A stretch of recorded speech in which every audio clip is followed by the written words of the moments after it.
Kumusta na kayo mga kaibigan, mga kapatid? I'm Presty Domingo. Our topic for today is about a verse in the book of Deuteronomy in the Old Testament written by Moses. The book of Deuteronomy is the fifth book written by Moses. Deuteronomy chapter 29 verse 4. Itong background picture dito na si Moses ay kausap niya ang bayang Israel. Ito ay palagi niyang ginagawa. Ang senaryong ito ay nangyari after 40 years ng kanilang wandering sa wilderness. Nang sila ay nakarating na dun ng Canaan, dun sa Promised Land. Basahin natin yung verse, Deuteronomy chapter 29 verse 4. Yet the Lord hath not given you an heart to perceive and eyes to see and ears to hear unto this day. Maraming pong salamat sa mga kapatiran, kaibigan, mga kamag-anak na patuloy na sumusubaybay at nagfa-follow sa aking mga post. Sana po yung mga kaibigan ko sa Facebook, kung di pa kayo nakapag-follow, please click nyo yung follow sa Facebook para updated kayo sa mga post ko. At gayon din sa YouTube, sana po patuloy kayo na nanonood ng aking mga videos. At kung hindi pa kayo nakakapag-subscribe, please subscribe and click the notification bell para updated din kayo sa mga post ko sa YouTube.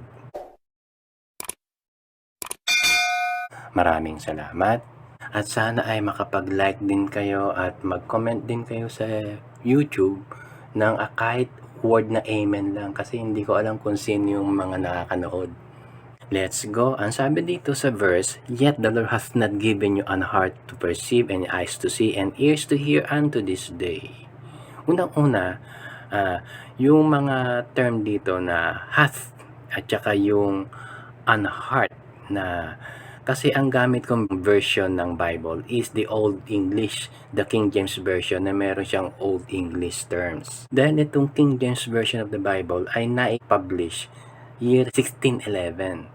So talagang lumang English yung mababasa nyo dito. Subalit itong King James Version ang pinaka-nearest to the original. Kung kaya marami mga Bible scholars, mga pastor, mga preachers na gumagamit nitong King James Version. Pangalawa, yung sinasabing the Lord have not given you a heart to perceive and eyes to see and ears to hear. Na ito ay spiritual term na ang tao kasi ay spiritually dead. That this verse speaks of the spiritual condition of these people, the nation of Israel. Na sinasabi doon sa Ephesians chapter 2 verse 1. Ang sabi, and you hath he quickened who were dead in trespasses and sins, na ang mga tao ay patay sa kasalanan. Okay? At sila ay nabubuhay lang nung sila ay sumampalataya sa Panginoong Jesucristo. Yung tinutukoy ditong eyes to see and ears to hear na hindi nila nakikita at hindi nila naririnig yung kalooban ng Diyos sa kanila. Yung heart to perceive.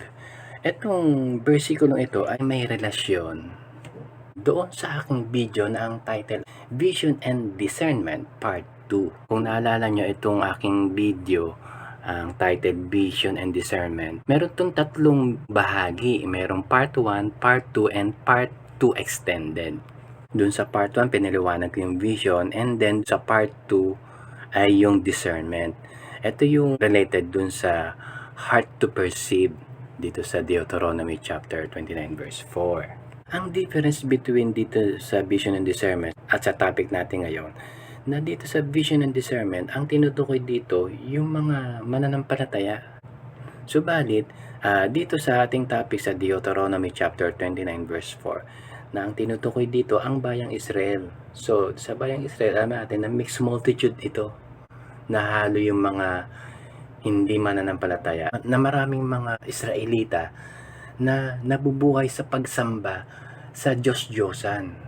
Katulad ng ating naunang pag-aaral tungkol dun sa Jacob's Well, dun sa John chapter 4. So dito rin ang pag-uusapan natin dito ay yung Deuteronomy chapter 29. Napipili lang ako ng ilang mga verses na related dito sa ating topic. Basahin ko itong Deuteronomy chapter 29 verse 2, 3, and 4. And Moses called unto all Israel and said unto them, Ye have seen all that the Lord did before your eyes in the land of Egypt, unto Pharaoh, and unto all his servants, and unto all his land. Verse 3. The great temptations which thine eyes have seen, and signs, and those great miracles. Verse 4, yung ating verse, yet the Lord hath not given you an heart to perceive, and eyes to see, and ears to hear, unto this day. Yung verse 2 ay tumutukoy doon sa kung papaano pinalaya ng Diyos ang bayang Israel from Egypt. Okay, from Egypt, na sila ay makalabas doon para sila ay makapunta sa Promised Land. At ginamit ng Diyos si Moses at yung kanyang tungkod. At ang Diyos ay nagpamalas ng great miracles, 10 miracles, 10 salot para pumayag si Pharaoh na palayain ng bayang Israel. Kung naalala nyo, meron akong video, ang title, Christians, Christianity and Religions, Part 2. 3 years ago na ito, at pinaliwanag ko rito yung 10 plagues of Egypt, yung picture dito sa bandang kanan. Itong 10 bilog dito sa bandang ibaba, ito yung 10 plagues salot na pinadala ng Diyos doon sa Egypt. Waters turned to blood. Yung frogs, lice, flies, disease on livestock.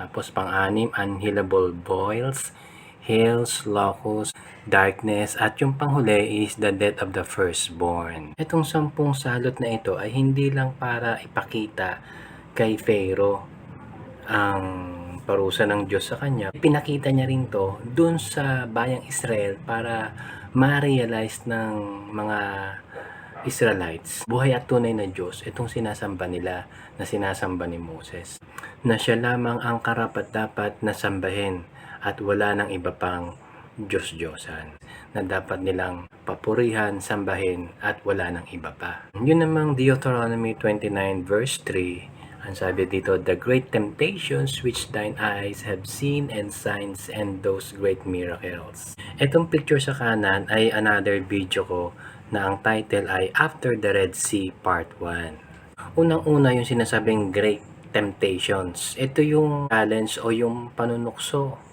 ng bayang Israel sa kanilang at pagkatapos ng kanilang pagtawid doon sa Red Sea. Yung temptation, ito yung murmurings ng bayang Israel. Unang-una, bago sila makatawid sa dagat, nagrereklamo sila na hayaan nyo ba kaming mamatay? Na dapat daw sana bumalik na lang sila dun sa Egypt kasi mamamatay din naman sila. So yung great miracle dito, yung hinati ng Diyos yung dagat sa pamagitan ng tungkod ni Moses. At sila ay nakatawid sa dry ground dun sa Red Sea. Na naikwento ko rin sa aking video doon sa Red Sea and the Nation of Israel. Bago tumawid at pagkatapos tumawid ng Red Sea, merong pillar of clouds na nagpoprotekta sa bayang Israel sa kanilang paglalakbay. At sa gabi naman ay merong pillar of fire para makita nila yung kanilang landas kasi madilim. Yung mga great miracles na ginawa ng Panginoon sa kanila ay hindi nila na-realize na dapat sila buong puso silang sumunod sa kautusan ng Diyos. Yung picture dito sa kanan, ito yung pinagdaanan nila. Ito yung mapa na nagsimula sila dun sa Yellow Arrow. Diba? Nakita nyo dyan sa may Gulf of Aqaba, yung Red Sea. Tapos andyan yung Mara, andun yung Elim, andyan yung Cave of Jethro, Wilderness of Sin, Rephidim, Mount Sinai. Na bawat istasyon nila na tuwing sila ay napapagod, nagugutom ng uhaw, nagrereklamo sila na wala silang mainom, wala silang makain. At ang Panginoon gagawa ng miracles para magkaroon ng pagkain ng inumin sa bawat pagrereklamo nila. Yun yung great temptations, nagmumurmuring sila, at yung great miracles, yung pinoprovide yung pangangailangan nila during this time in the wilderness. Ito uli yung tatlong verses 2, 3, and 4 na napaliwanag ko yung 2 and 3. And then sa verse 4, ito yung ating verse, yet the Lord hath not given you an heart to perceive, and eyes to see, and ears to hear unto this day.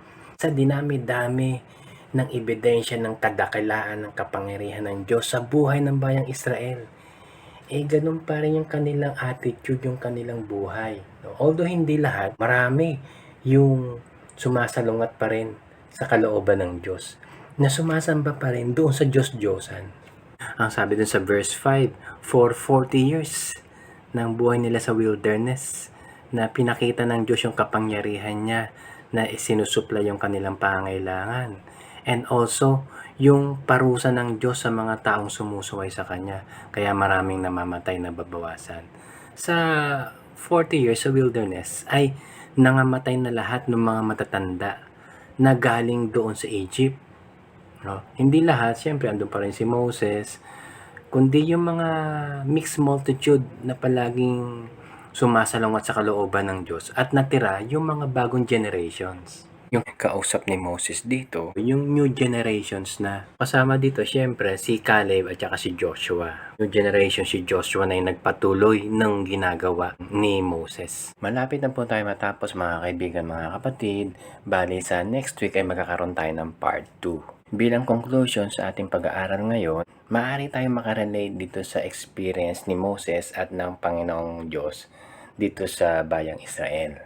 May mga tao na kahit anong pakita mong mabuti, kahit anong tulong ang gawin mo, ay still ay hindi nila na-appreciate, hindi nila pinapahalagahan yung ginagawa mong mabuti para sa kanila.